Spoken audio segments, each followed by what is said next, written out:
सबैजनालाई जय मसीह, नमस्कार। आज प्रभुको वचन बाइबलबाट मैले केही सन्देश लिएर आएको छु र विशेष गरी मत्ती 24 अध्यायबाट बोल्न गइरहेको छु र आज वचनको खण्डहरू पढिदिनको लागि चाहिँ मैले महिमासँग सहायता मागेको छु र अन्तिम दिनहरूको बारेमा चाहिँ बाइबलले के भन्छ र हामी साँच्चीकै अन्तिम दिनहरूमा हो कि होइन भन्ने विषयमा विभिन्न पदहरूले के भन्दो रहेछ भनेर केही पदहरू आज हामी हेर्नेछौँ। त्यही सिलसिलामा मत्ती 24 अध्यायको 3 पद हामी हेर्नेछौँ। मत्ती 24 अध्यायको 3 पद। येशू जैतुन डाँडामा बस्नुहुँदा चेलाहरू एकान्तमा उहाँका आएर सोधे, हामीलाई भन्नुहोस् यी कुरा कहिले हुनेछन् र तपाईको आगमन र यस युगको अन्तको चिन्ह के हुनेछ? हजुर, यस युगको अन्तका चिन्हहरू के हुनेछ भनेर त्यति बेला येशूलाई उहाँका चेलाहरूले सोधेका थिए। अनि हिजो आज पनि मानिसहरू डराइरहेका छन्। साँच्चै नै अन्तिम दिनहरू आइरहेको हो कि आएको छैन कि भन्ने विषयमा मानिसहरू डराइरहेका हुन्छन्, किनकि अनिश्चितताको कारणले मानिस चाहिँ डराएको हुन्छ। त्यसैले गर्दा हामी अन्तिम दिनहरूमा छौँ कि छैनौँ भनेर थाहा पाउन जरुरी छ। यदि अन्तिम दिनहरूमा छैनौँ भने, ती दिनहरू आएको छैन भने हामी कसरी जिउने? तर अन्तिम दिनहरूमा हामी आइसकेका छौँ र अन्तिम दिनहरू आइसकेको अवस्था हो भने हामी कसरी जिउने? त्यो फरक हुन्छ। त्यसो भएको कारणले गर्दाखेरि पनि हामी अन्तिम दिनहरूमा साँच्चीको छौँ कि छैनौँ त कसरी थाहा पाउने भन्दा अन्तिम दिनहरूमा चाहिँ विशेष कस्ता घटनाहरू हुनेछन्, के कुराहरू हुनेछन् जसलाई हेरेर हामी थाहा पाउनेछौँ कि हामी साँच्चीकै अन्तिम दिनहरूमा छौँ कि छैनौँ भनेर। त्यसो भएको हुनाले हामी अरू पदहरू पनि हेर्नेछौँ बाइबलको खण्डबाट। दोस्रो तिमोथी 3:1। दोस्रो तिमोथी 3:1। तर यो बुझिराख कि आखिरी दिनहरूमा डरलाग्दा समयहरू आउनेछन्।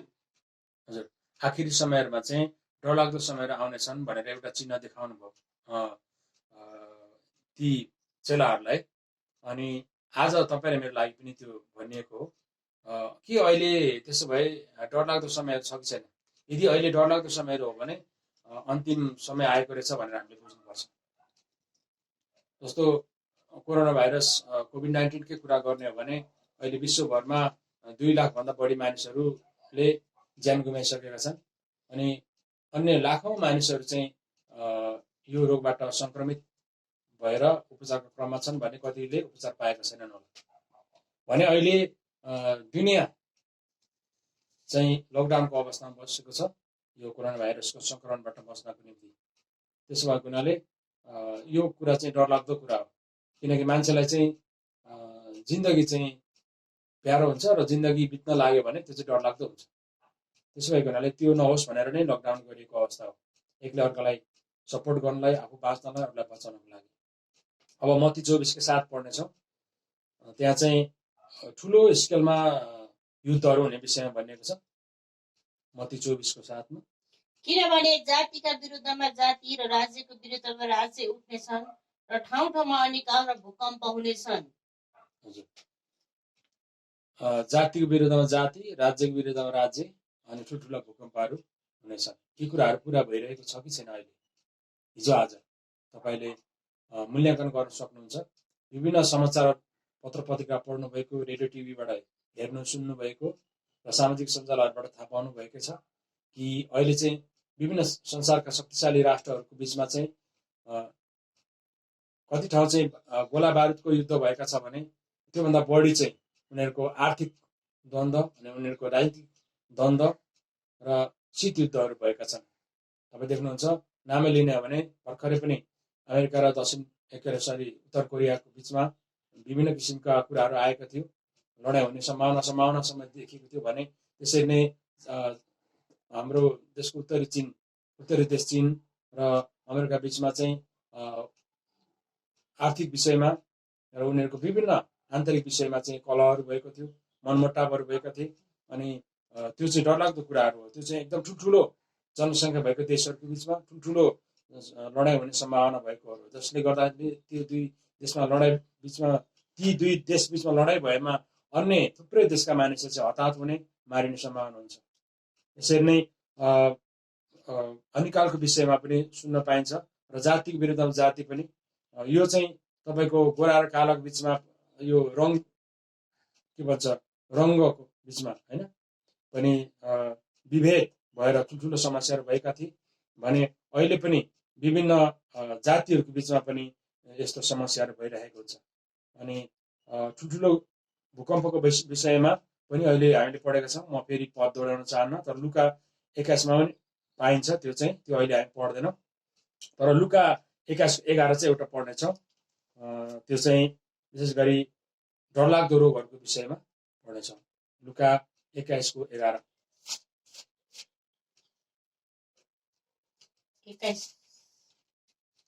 लुका 21:11 तब उहाँले तिनीहरूलाई भन्नुभयो, राष्ट्र र राष्ट्रको विरुद्धमा र राज्यको विरुद्धमा उठ्नेछन्, भयङ्कर भूकम्पहरू हुनेछन् विभिन्न ठाउँमा, अनि काल र महामारी हुनेछन्, भयङ्कर आतंक हुनेछन्, अनि आकाशबाट ठुल्ठुला चिन्हहरू हुनेछन्। हजुर, ठुला भयङ्कर भोकमरीहरू हुने कुरा पनि आयो भने महामारीहरू फैलिने कुरा पनि आयो। अहिले कोभिड-19 पनि महामारीको रूपमा नै भनिएको छ, किनकि यसले लाखौँ मानिसहरू मरिसकेका छन् र लाखौँ चाहिँ अहिले हताहत भएका छन् र यसको एन्डिङ कहिले हुन्छ, यसको अन्त्य कहिले हुन्छ भनेर चाहिँ अहिले पनि वैज्ञानिकहरूले विश्वमा भन्न सकिरहेको छैन।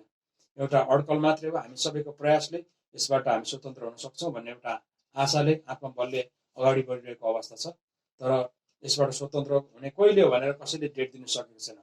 यसको मतलब यो एकदमै भयानक छ। र यसै गरी मत्ती 24:12 पढ्यो भने चाहिँ अपराधहरू बढ्ने विषयमा भन्छ। 24:12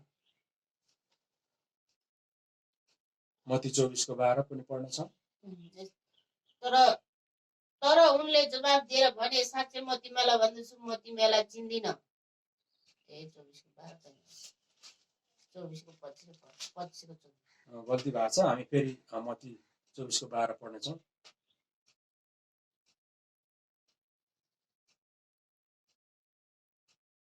दुष्टता बढेको हुनाले धेरैको प्रेम सेलाएर जानेछ।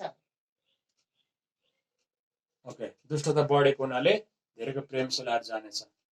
जब मान्छेको जीवनमा प्रेम हुँदैन, प्रेम गर्न सकिँदैन, प्रेम पाइँदैन, त्यतिकै पनि फ्रस्ट्रेट हुन्छ, त्यतिकै पनि मान्छे बाँच्न मन पराउँदैन। तर त्यो हुनुको कारण चाहिँ के त भन्दाखेरि दुष्टता बढेर हो, अपराध बढेर हो। के अहिले अपराध बढेको छ तपाईँ हाम्रो समाजमा, हाम्रो देशमा अथवा यस विश्वमा? हामीले दिनदिनको घटनाहरू हेर्ने भने अपराध धेरै बढेको छ। अस्ति भर्खरै पनि एकजना जवानले चाहिँ बन्दुकधारीले चाहिँ थुप्रै मानिस भएको ठाउँमा गएर अन्धाधुन्दा गोली चलायो। थुप्रै सङ्ख्यामा मानिसहरू मारिए र हताहत भए। त्यस्तो घटना घरिघरि भइराखेको हुन्छ। अनि अहिले भ्रष्टाचार व्याप्त छ, देश देशमा भ्रष्टाचार व्याप्त छ। ठुल्ठुलो शक्ति हातमा लिएका पदमा बसेका मानिसहरूले नै भ्रष्टाचार गरिरहेको अवस्था छ। सानोको त कुरै छोड। त्यसो भएको हुनाले यस्तो भएपछि मान्छे चाहिँ के हुँदो रहेछ, प्रेम सेलाएर जाँदो रहेछ। हामी यसै गरी एउटा महत्त्वपूर्ण पद पढ्छौँ, प्रकाशको 11। महत्त्वपूर्ण पदको रूपमा मैले लेख्छु यो प्रकाश 11:18 पनि। यो चाहिँ पृथ्वीको बारेमा छ।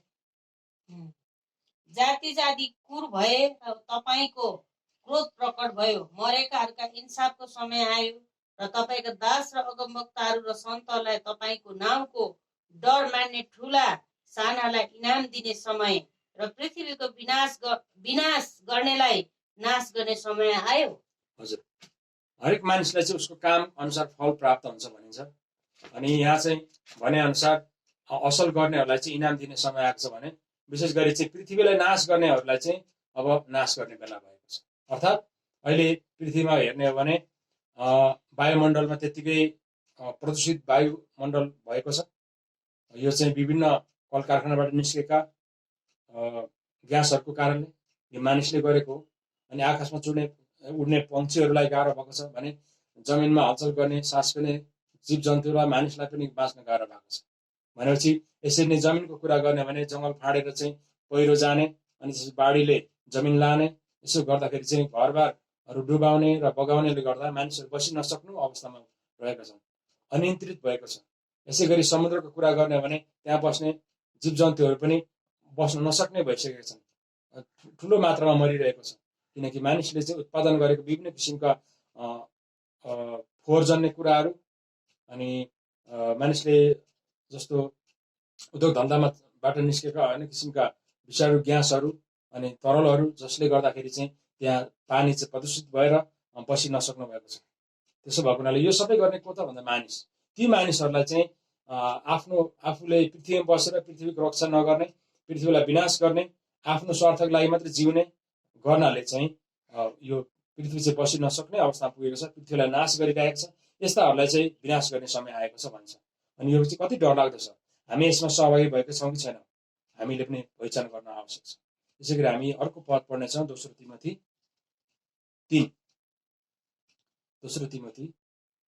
3 अध्यायको 1 देखि 4 पदसम्म हामी पढ्नेछौँ।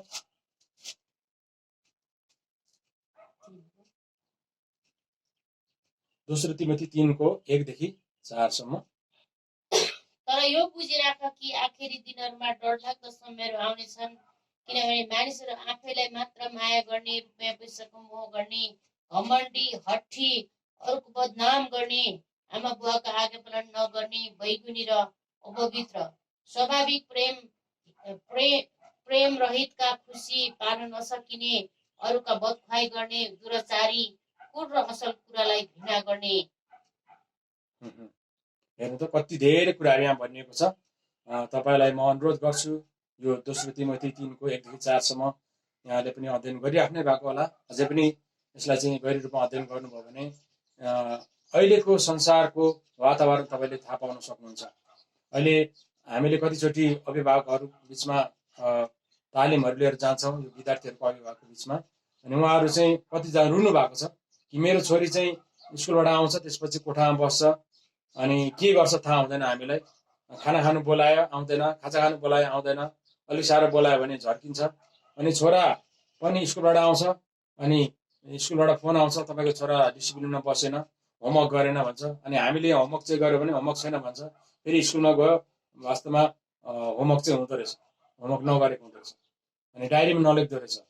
अनि यसरी चाहिँ छोराछोरी र बाबाको बिचमा कुराकानी नहुने र बाबाआमाको आज्ञालाई छोराछोरी नमान्ने, छोराछोरी चाहिँ खर्च गर्नु मात्रै खोज्ने, यो खालको अहिले स्वार्थी र एक किसिमको जिम्मेवारहीन होइन गैर जिम्मेवारी खालको व्यवहारहरू चाहिँ अहिले विकास भइरहेको छ। सामाजिक सञ्जालहरूमा चाहिँ हेर्ने हो भने अहिले परिवारको सदस्यहरूको बिचमा पनि सम्बन्धहरू टाढो बनाइराखेको छ यो फेसबुक जस्ता कुराहरूले चाहिँ। र अहिले सामाजिक दूरी कायम राख्ने जुन किसिमको लकडाउनको कारणले भएको छ, यो त केही समयको लागि मात्रै हो। तर जुन किसिमको हाम्रो समाजमा अहिले टेक्नोलोजी विकास भइरहेछ र त्यो मोबाइल डिभाइसहरू विभिन्न किसिमको चलाएर चाहिँ श्रीमान श्रीमती नै अब सुत्दाखेरि पनि एउटा एकपट्टि फर्केर मोबाइल फोन चलाउने, अर्कोपट्टि फर्केर मोबाइल फोन चलाउने, अनि कति बेला थाक्छ अनि आफै निद आउने, थाहै हुँदैन, कुराकानी पनि हुँदैन, सेयरिङ पनि हुँदैन, उनीहरूको भावनात्मक कुराहरू पनि हुँदैन कतिचोटि चाहिँ। यो चाहिँ धेरै फैलिराखेको छ। अनि सबैलाई लागु नहोला, यसबाट हामी कति बचिरहेका छौँ होला, यो बच्नुपर्छ, तर यो चाहिँ धेरैमा चाहिँ अहिले लागु भइरहेको छ। त्यस कारणले यसरी चाहिँ सम्बन्धलाई बिगारिराखेको अवस्था छ, अनि प्रेम सेलाइरहेको अवस्था छ, अनि खुसी नहुने, खुसी पार्न नसकिने, अनि एकले अर्कालाई खुसी पार्न नसकिने, अनि मोबाइल फोन चाहिने, अनि त्यसबाट पनि खुसी हुँदैन, सुत्ने बेलामा पनि खुसी हुँदैन। इभन यसले गर्दाखेरि चाहिँ क्रिस्चियन जीवनमा पनि प्रार्थना गर्ने समय पनि नहुने। प्रार्थना गरौँला नि पछि त एनी टाइम गर्न सकिन्छ, बत्ती जाँदा पनि गर्न सकिन्छ, वाइफाई नहुँदा पनि गर्न सकिन्छ, तर अहिले त यो चलाउने हो होइन, फोन चलाउने हो। यसरी चाहिँ समाज चाहिँ बिग्रिँदै गएको छ। र यहाँको चाहिँ के भन्छ नैतिकता, अनि यहाँको चाहिँ एउटा के भन्छ प्रेम, अनि आदर, अनि सद्भाव, एउटा मानवता, एउटा नैतिकता, जिम्मेवारीपन भन्ने कुराहरू चाहिँ हराउँदै गएको अवस्था छ। अनि त्यस कारणले गर्दा यहाँबाट पनि थाहा हुन्छ कि अन्तिम दिनहरूमा हामी छौँ। अझै पनि हामी हेर्नेछौँ हामी अन्तिम दिनहरूमा छौँ कि छैनौँ भनेर। अर्को चाहिँ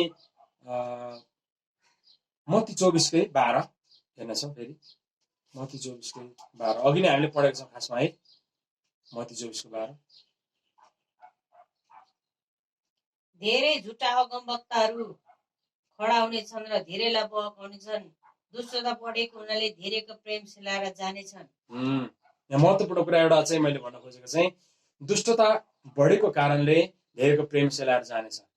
अनि यो कुरा चाहिँ भइराखेको छ कि छैन अहिले समाजमा, परिवारमा होइन, कतै चर्चहरूमा पनि यो भइराखेको छ कि? हामी होसियार हुनु पर्यो, हामी चाहिँ यस विषयमा चाहिँ सचेत हुनु पर्यो। यदि त्यस्तो भइराखेको छ भने कसरी हामीले प्रेमलाई कायम गर्न सक्छौँ, कसरी हाम्रो प्रेम सेलाउन नदिने, यो कुरा चाहिँ हामीले होसियार हुनु पर्यो।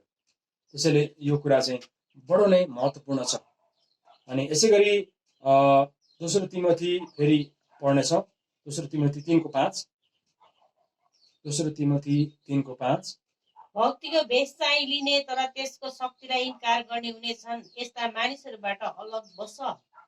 हजुर, अब यो चाहिँ विशेष गरी धार्मिक कुराहरूको विषयमा हो, जसले धर्म कर्मको विषयमा ध्यान दिन्छ, धर्म कर्मको विषयलाई अपनाउँछ, तर उसले त्यो धार्मिकताको शक्तिलाई चाहिँ प्रयोग गर्दैन, त्यसलाई इन्कार गर्छ, आफ्नो स्वार्थको लागि धर्मलाई प्रयोग गर्छ भने अनि त्यस्ता मानिसहरूसँग चाहिँ हामी सङ्गत गर्नु हुँदैन, अर्थात् उनीहरूसँग चाहिँ हामी सम्बन्ध राख्नु हुँदैन, व्यवहार गर्नु हुँदैन भनेर चाहिँ यहाँ भनेको छ। यसको अर्थ परमेश्वरको धार्मिकता हामीले देखाउनुपर्छ कि तिमीले जुन काम गरेको छौ त्यो गलत छ र त्यो कामसँग म सहमति छैन।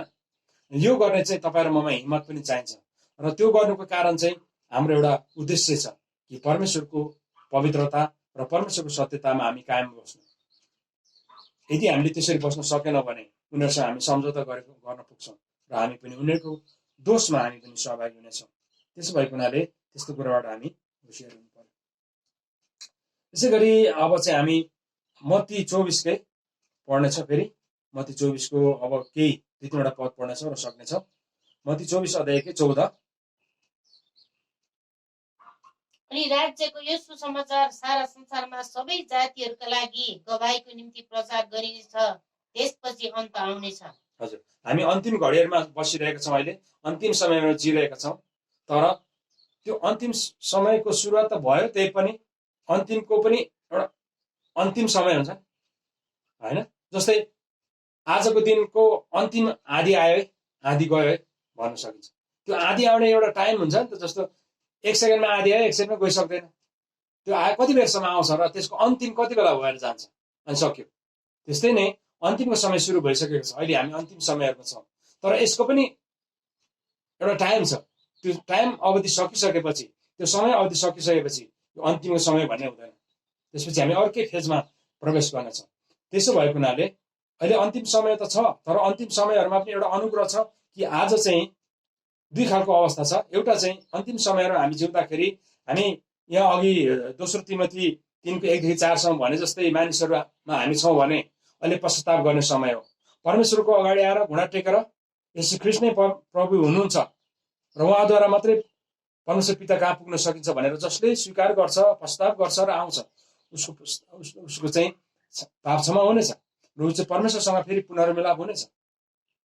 एउटा मौका छ भने जसले यो गरिसकेका छन् र परमेश्वरसँग मिलाप भइसकेको छ भने उनीहरूको लागि चाहिँ के मौका छ त भन्दाखेरि यस्तै अहिले यहाँ भने जस्तै कि सारा संसारभरि पृथ्वीको अन्तसम्म चाहिँ परमेश्वरको सुसमाचार पुग्नेछ, राज्यको सुसमाचार सुन्नेछन्, त्यसपछि चाहिँ अन्त्यको पनि अन्तिम भाग हुनेछ, अन्त्य आउनेछ भनेको त्यो। त्यसो भएको हुनाले आज विश्वासीहरूको लागि चाहिँ यो मौका छ कि यो मौका मात्रै होइन, यो एउटा कर्तव्य छ कि हामी चाहिँ अहिले जुन हामीले सुसमाचार प्राप्त गरेका छौँ त्यसलाई लिएर हामी चाहिँ जिउन पर्नेछ कि सारा देशका मानिसहरूले, संसारको अन्त्यसम्मको मानिसहरूले चाहिँ साँचो सुसमाचार प्राप्त गर्नु परेको छ। झुटो समाचार त होइन, किनकि झुटो समाचारहरू त थुप्रै फैलेको छ। मानिसहरूले क्रिस्चियनको बारेमा, क्रिस्चियनिटीको बारेमा, बाइबलको बारेमा सुनेको होला, जिजसको बारेमा सुनेको होला, तर सत्य सुसमाचार प्राप्त गरेको छ कि छैन। त्यो सत्य सुसमाचार सुनाउने, सत्य सुसमाचार व्यवहारबाट देखाउने चाहिँ, जिएर देखाउने एउटा जिम्मा चाहिँ तपाईँ र मेरो अहिले छ। त्यसमा त्यो चाहिँ हामीले प्राप्त गरिरहेको छौँ छैन त। यो चाहिँ आज तपाईँ र मेरो लागि एउटा चुनौती छ भने त्यतिकै अवसर पनि हो। र मत्ती 24:37 पढौँ एउटा। मानिसको पुत्रको आगमन नुहाको दिन जस्तै हुनेछ। हजुर, कस्तो हुनेछ मानिसको आगमनको दिन? मानिसको आगमनको दिन भनेको के भन्दा अन्तिम समय र हामी जिरहेको छैन अहिले, यो अन्तिम समयहरू जुँदाको यसको अन्तमा चाहिँ, यसको अन्तिम फेजमा चाहिँ ख्रीष्ट आउनुहुन्छ, अर्थात् मानिसको पुत्र होइन। तर उहाँ कहिले आउनुहुन्छ कसैलाई थाहा छ? थाहा छैन। चोर आए जस्तै अचानक आउनुहुनेछ। त्यस कारणले हामी चाहिँ उहाँ आएपछि मात्रै तयार गर्छौँ अथवा उहाँ चाहिँ पर आउँदै गर्दा यहाँ म तयार हुन्छु, त्यसरी हुँदैन। हामी अहिले तयार हुने हो, अहिले पनि आइपुग्न सक्नुहुन्छ। त्यसो भएकोले एनी टाइम हामी कुनै पनि समयमा चाहिँ हामी रेडी हुनुपर्छ, तयार हुनुपर्छ, यो कुरा चाहिँ भनेको छ। अनि त्यसको अन्तिम एउटा पद पढ्नेछौँ, 24:33 मत्ती 24:33 त्यसरी नै तिमीहरूले पनि जब ती सबै कुरा भएका देख्नेछौ तब ऊ नजिकै ढोकैमा छ भनी जान। उहाँ ढोकेमा छ भनेर हामीले जान्नु पर्यो। कति बेला? जति बेला संसारमा चाहिँ अघि भने जस्तै अन्तिम समयका चिन्हहरू देखा पर्छन्। मान्छेको प्रेम सेलाएको हुन्छ, खुसी पार्न सकिँदैन, बाबुआमाको आज्ञा पालन गर्दैनन्, गुरुको आज्ञा पालन गर्दैनन्। गुरुहरूले पनि केटाकेटीलाई विद्यार्थीहरूलाई हप्काउँछन्, ततर मत गर्ने, चोर फटा विद्यार्थी भन्ने, अनेक भन्ने, प्रेम गरेर नबोलाउने, होइन, त्यस्तो खालको गरिसकेपछि अनि समाजमा पनि अब होइन अघि भने जस्तै विभिन्न किसिमको खराब कुराहरूले राज्य गर्दै गइसकेपछि चाहिँ हामीले थाहा पाउनुपर्छ ख्रीष्ट येशू चाहिँ कहाँ हुनुहुन्छ? ढोकामै हुनुहुन्छ। ढोकामै हुनुहुन्छ भनेको के? अब छिर्न मात्रै बाँकी छ भनेको आइसक्यो समय। त्यस कारणले अब हामी सबै गुणहरू हेर्दाखेरि चाहिँ बाइबलबाट पढ्दै हामीले गुणहरू हेर्दाखेरि चाहिँ त्यो सबै कुराहरू भइरहेको अवस्था छ। त्यस कारणले उहाँ ढोकामै हुनुहुन्छ, इन्ट्री गर्नु मात्रै बाँकी छ। अब चाहिँ भनेपछि हामी एकदमै तयार हुने समय हो। अहिले पनि हामी तयार भएन भने टु लेट हुन्छ अथवा अति ढिलो हुनेछ र त्यसपछि पस्ताउनु बाहेक केही पनि काम बाँकी हुँदैन। अनि हामीले चाहिँ त्यसपछि अनुग्रह पाउने छैनौँ। अनि अहिले अनुग्रहको समयमा हामी तयार हुनुपर्छ। परमेश्वरले यहाँ सबैलाई आशिष दिनुभएको होस्। जय मसीह।